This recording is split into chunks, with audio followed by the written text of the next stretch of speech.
kunin mo nga yung Tupperware sa basement natin para mailagay ko ng mga naluto ko para sa Pasko.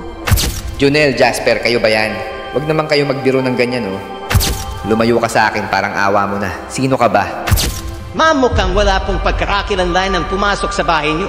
Hanggang ngayon, ay, palaisipan pa rin po sa amin kung tao ba yun.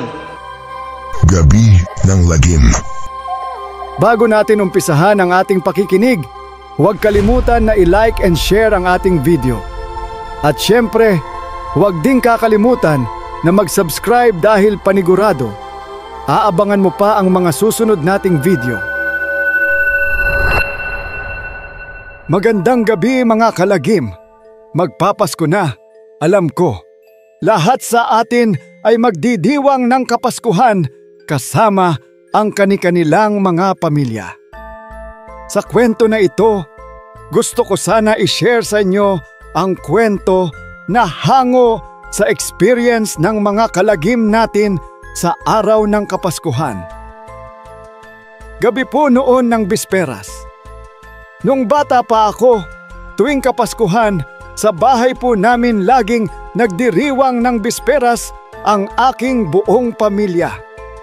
Dumadalaw lagi ang mga lolo't lola ko, mga tito't tita, at pati na rin ang mga pinsan ko.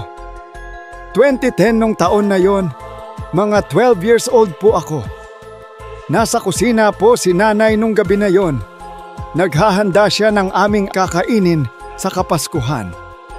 Tinutulungan ko siya nung taon na yon kasi may matinding ubo si tatay at ayaw po niyang malapit sa kahit sino at makahawa. Isa-isa nang dumating ang mga kamag-anak namin.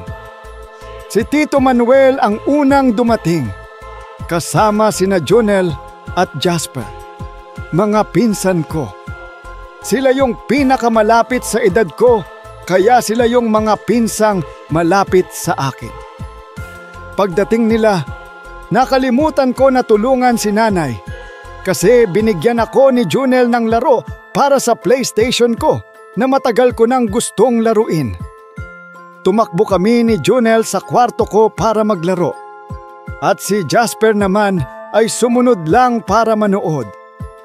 Pero hindi pa kami nagsisimula ay tinawag na ako ni nanay nang may galit sa kanyang boses. Kaya naman agad ko na lang itinigil ang paglalaro at bumaba na lang kaming tatlo. Makalipas ang ilang oras ay nagsidatingan na ang iba pa naming pamilya, kaya naman halos kumpleto na ang pamilya. Nung mga oras na yon, ay ako'y abala sa pagbati sa bawat isa habang inaayos ang lamesa na gagamitin namin sa pagsasalo-salo. Habang ako ay nag-aayos, bigla kong narinig si nanay na sumigaw. Pinapakuha nito sa akin ang isa sa mga lalagyanan ng pagkain sa basement kasi nakalimutan daw niya kunin ito nung siya ay bumaba para kunin ang gamit sa pagluluto. Wala kaming lagayan ng mga utensils malapit sa lababo ng aming bahay. Kaya naman ginagamit ni nanay ang likod na kusina sa basement bilang imbakan ng iba pa naming gamit.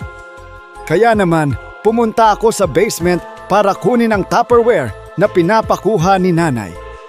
Pagdating ko, bumungad sa akin ang isang kumot na nakatakip sa isang bagay sa sulok. Gumagalaw ito ng bahagya.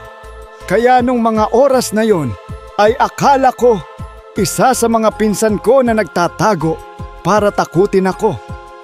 Nang lumapit ako, nakita ko na parang may ulo na nakatakip sa kumot.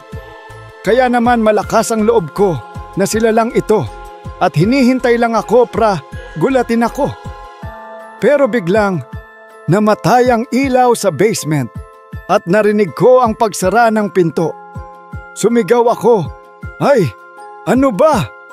Akala ko si Jonel o Jasper lang ang nananakot sa akin nung oras na yon. Kaya naman, sinimulan ko din silang takutin. Dahan-dahan akong lumapit. Hinila ko yung kumot at sumigaw para takutin sila. Pero wala akong sigaw na narinig sa mga pinsan ko. Tapos, bigla na lang nanikip ang leeg ko na parang hinahawakan ako sa leeg. Sa mga unang segundo, akala ko si Junel lang ang nananakit sa akin, pero kalaunan na pagtanto ko na parang hawak ito ng isang matanda dahil sa lakas nito. Sumigaw ako, humihingi ng tulong, pero parang walang makalabas na boses sa bibig ko. Nagpumiglas ako at hindi tumagal ay nawala din ang sakit ng pagkakasakal sa akin na sabayan pa ng pagbukas ng pinto ng basement. At sa hindi ko inaasahan ay nakita ko ang isang matandang lalaki na marumi at hindi mo ma-explain ang mukha nito.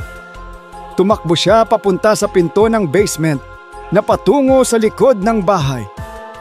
Sumigaw ako, "Doon siya!"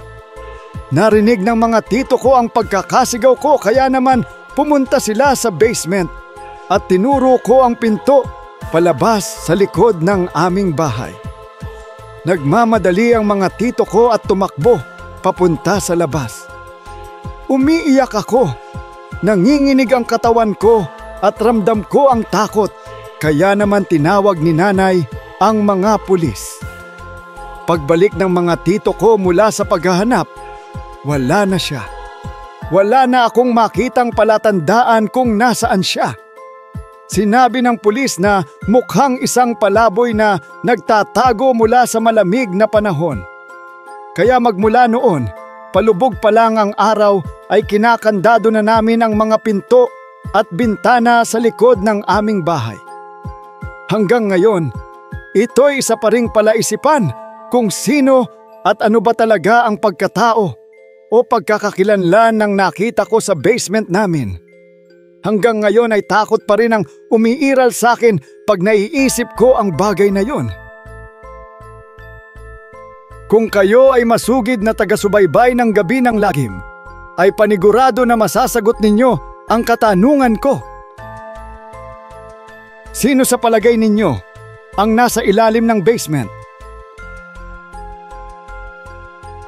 Pipiliin natin ang may pinakamagandang sagot sa comment section at mananalo ng 50 pesos GCash Load Award.